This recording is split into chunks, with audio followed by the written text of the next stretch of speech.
we've taken to the road. We're on a mission to interview successful entrepreneurs. 90% of startups fail, and we want to help change those stats. Second stop is Birmingham, where we chat to Vanti about the importance of not taking money unless you really need it, and bootstrapping for 14 years. You've always had advice since you started that don't take money unless you need it. So how difficult was that to stay away from raising money when you thought you needed it? Or has it been easy? Or hard, whichever. It definitely has not been easy. Yeah, I definitely agree. Not been easy. Very thankful to my mother, who works as a venture capitalist, and she was. She always drilled it into us from a young age of being like, you don't take money. Like when I first started, kind of the idea of starting a business at 17, she was like, you don't need to go out and do what everyone thinks they need, and go and just, I need £1 million to start something. She's like, you can start something small and just prove it and learn your lessons, which is the real key. Yeah, it's an interesting one because obviously there's lessons to be learned, especially in business 14 years. There's lessons to be learned along the way. Those lessons probably hit home harder if it's your own money. Yeah. A lot of people go, it's not my money. Oh, A yes. bit more frugal with everything. Yeah. Well, and I think, we started in recession as well, so it was also, in terms of really starting to get going. Yeah. It's a good time to start actually in a recession, in fairness. It certainly makes you resourceful, that's for sure. Yeah. And we shared offices with pupil referral units at one stage, so we'd have kind of small explosions from teenagers happening whilst we were trying to be on the phone with clients. Interesting. We've had we shared unit with a team of guys fitting some air conditioning one time just to try and have some cheap office space.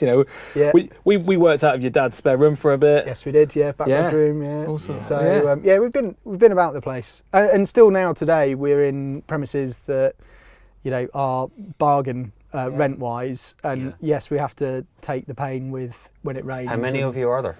38 now. 38 now. Wow. Okay. It's impressive. Obviously we sit down and talk to a lot of people, and when we film in London, obviously there's a lot of cash floating around and people are raising money, and it's impressive when someone raises a big chunk of money. But arguably it's more impressive having that many staff going that many years and not raising money and going through that is really impressive. And that being said, you're raising money, you're starting to raise money now. 14 years later. Yeah. I think we're at the stage now where it feels like we kind of, it's required for that step change in the business. Okay. And also at 38, we're starting to go through those natural kind of maturity bumps of people needing to understand processes and systems and how things work. And we need systems that underpin our business to make sure things are efficient and consistent. So it feels like the right time, but we're also still going to be looking at, can we do it with enough debt funding first before we start giving away equity? And what are you going to use the money for? Like, as you said, is it a lot to train staff that you need that money for? It's a whole combination of things. There's so some of it will be in product development. So we're starting to build out our own what will hopefully ultimately be an open source building operating system. So actually software that runs entire buildings. Wow. So that needs some development.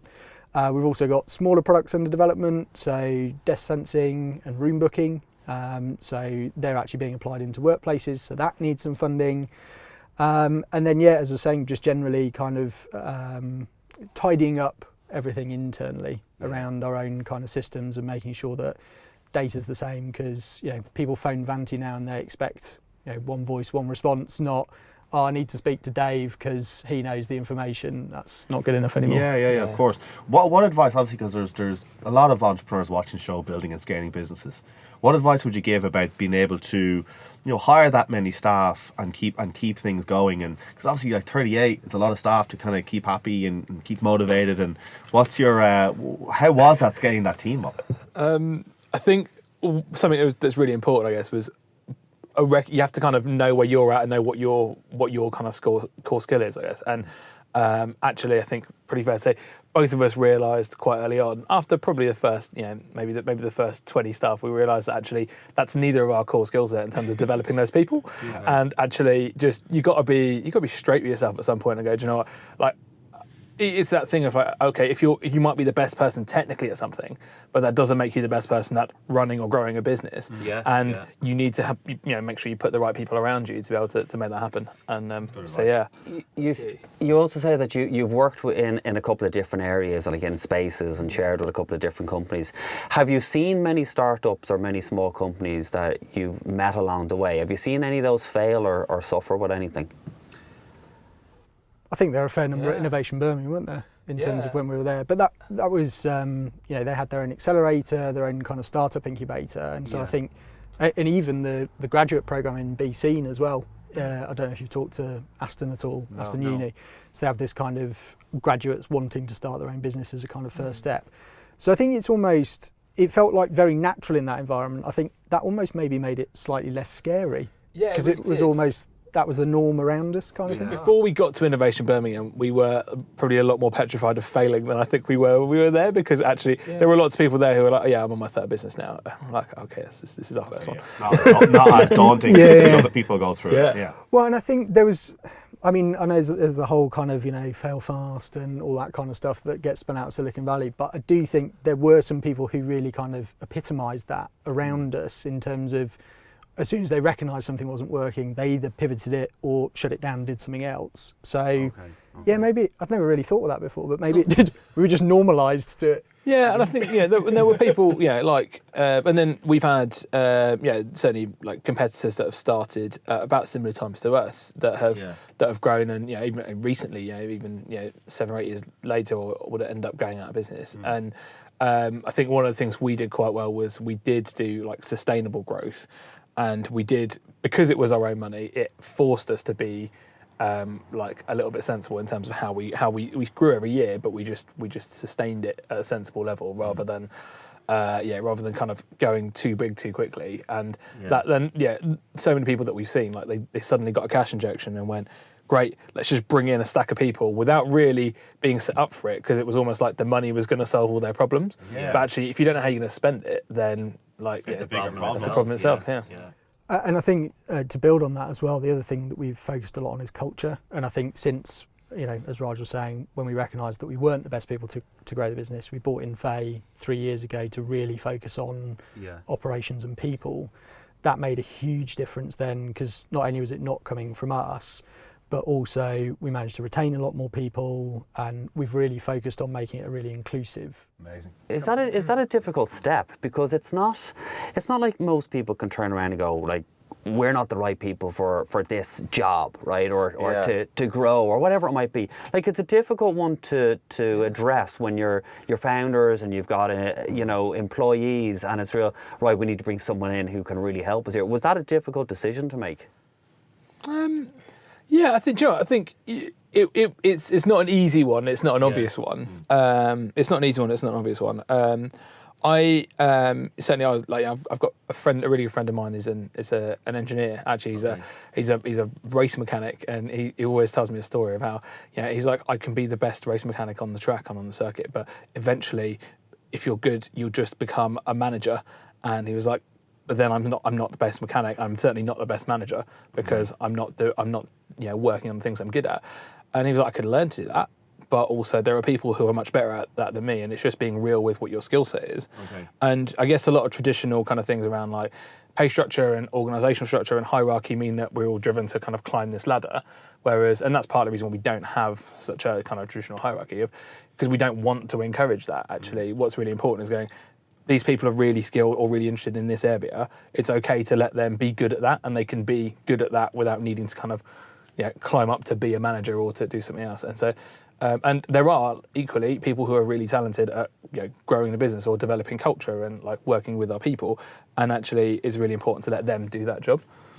Yeah, it makes sense. We also probably should have explained to begin with, I didn't found this business. It was all Raj's to begin with. I just joined in a bit later on. So I joined in 2008. Okay. So tell us a little bit about that. So obviously, running the business, and then were you two mates? Did you know each other, or was it just? Yeah. So I mean, the business, to be totally honest, the business started by accident, because just because and it was in the middle of recession, and I'd literally set up kind of freelance and was doing a load of work contracting. And then I was taking on bigger and bigger contracts. People liked what I was doing, and we'd take on more and more work and need more people, and I'd be dragging in people. And I remember at university, I turned up my university halls with basically crates of beer, and basically just bribes these people to come and just do interviews for me, and then give up their summers to come and work with me, doing this stuff, And and it kind of, it was very much like it was always planned to be a bit of a kind of lifestyle business, nothing that I was ever intending to grow or do anything with. Yeah. And largely what I was doing whilst I was at university. And then, when it got towards the end of that, we'd spent a lot of time working for a school in Moseley, and we'd basically transformed all their IT. And Mike had just been appointed there as their IT manager, and I was kind of working there contracting. And we ended up just working really well together and doing a load of stuff. And we did some really cool, really successful projects, which ended up, with us doing loads of work for Birmingham Council. Yeah. We're doing flagship buildings across Birmingham, doing loads and loads of stuff. And it was a lot of fun. And what kind of happened was we got to the point of going, actually, like, this really feels like our business rather than mine. And going back to that point of recognising what you're good at and what you're not, actually, again, my mum's another good person to give me that advice. As mothers sometimes are very frank with you, and like, do you know what? Actually, you're not good at all of these things, and you need to work with someone that is. And actually, sometimes you need to hear that. You need to hear that Yeah. because otherwise it's really easy. And do you know what? When you're the person at the top, no one's ever going to tell you that, are they? You know what I mean? And sometimes you need someone around you to go. This isn't your strength. You need to work with someone that's gonna be able to do this with you, and that'll give you the best chance of success. And that's where actually, bringing Mike in and Mike coming into the business was a real, it was like, it literally wouldn't be what it would be if we weren't working together. Of course. Because you've got you've got a whole different, diverse kind of set of views and opinions and ways of working. And as we talked about many times, it's like, it can be painful at times because you're like, I just want to do it my way. But actually having someone else to help balance you and it means that you've kind of got that sort of healthy tension of, okay, but we can get the right decision. He only regrets it every other day. So the main point of this interview is always listen to your mother. Yeah, I'd say that sound advice. Yeah. Enjoyed the video? Like to see more? Subscribe below.